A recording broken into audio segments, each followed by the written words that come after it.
When you buy a laptop, you usually get the biggest hard drive you can afford, right? But at some point, it's going to start to seem small.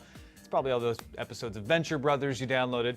Here's how to upgrade your laptop to a bigger hard drive. Give yourself some breathing room.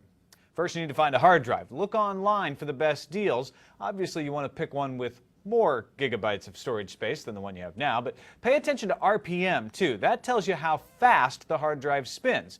And the faster the hard drive, the better some programs are going to work, especially if you spend a lot of time writing data to the hard drive. I also recommend getting a hard drive enclosure. That way you can clone your current drive, then you just put the clone drive in the laptop and boot up. That's what I'm going to show you how to do. Now, if you don't use an enclosure and don't want to buy one, you'll have to do a clean install of the operating system on a blank drive and then restore your data from a backup.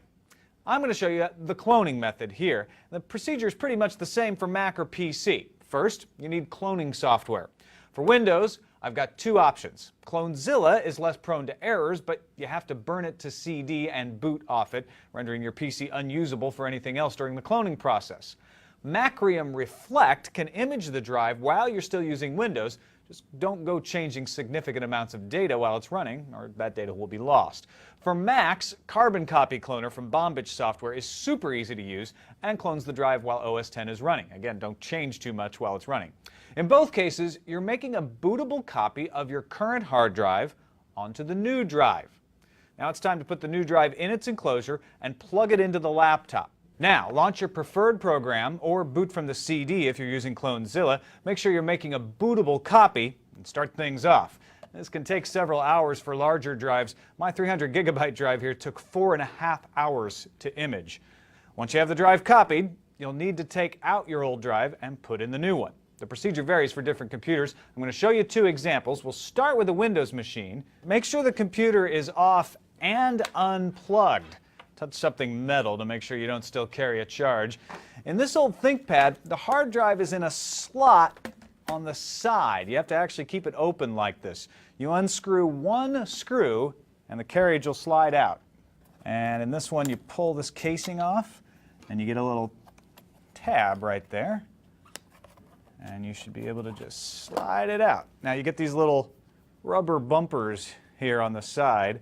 They just pull off. They're not actually attached, they're not gummed or anything like that. And you'll see there's a carriage. Almost every laptop hard drive is going to come in some sort of carriage. It's attached by 4 screws on either side.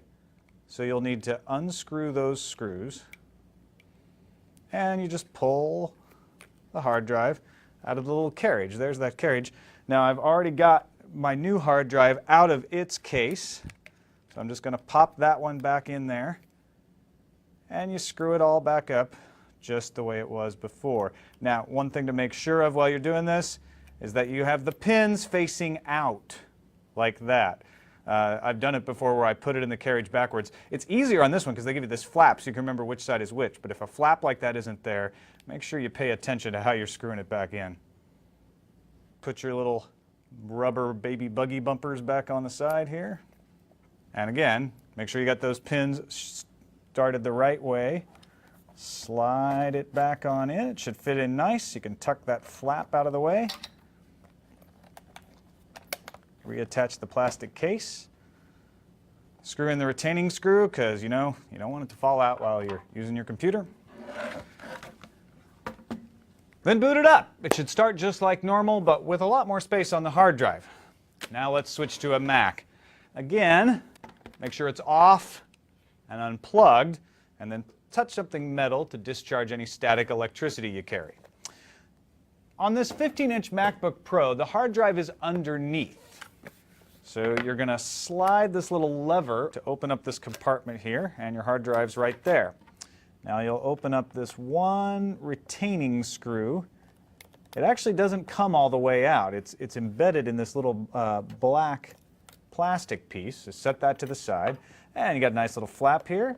You just pull this open, unhook it from the pin, and you'll see there's actually no carriage with the Mac. All they do is they give you 4 Torx T6 screws. That's what holds it in the compartment. So you're going to need a Torx T6 screwdriver for this one. You'll unscrew those 4 screws And in typical Apple style, your entire carriage is 4 screws. Now, you don't have to do this, but I'm going to pull this tab off and reuse it because there's not one on the hard drive I'm replacing it with. So I've pulled that out of the case. And then again, right into the side of the new hard drive, you screw these 4 T6 screws. Once you got the 4 screws back in, then you can put your new tab, if it's still got enough stickiness on the side there, and plug this back into the pin holder so that it's actually connected. And this is why you need to go through the exercise of the 4 screws. You can see in here there's 4 little screw-shaped compartments that the screws sit right in. That's how the hard drive is kept stable right there. Once you've got that back in, put your retaining wall piece back in the side. It's not T6, so remember you're going to have to use both kinds of screwdrivers here. Screw it back in. Piece goes on this side down, props there, and then as you move the lever, close it up, turn it over. You might want to plug it in and boot it up. It should boot just like normal.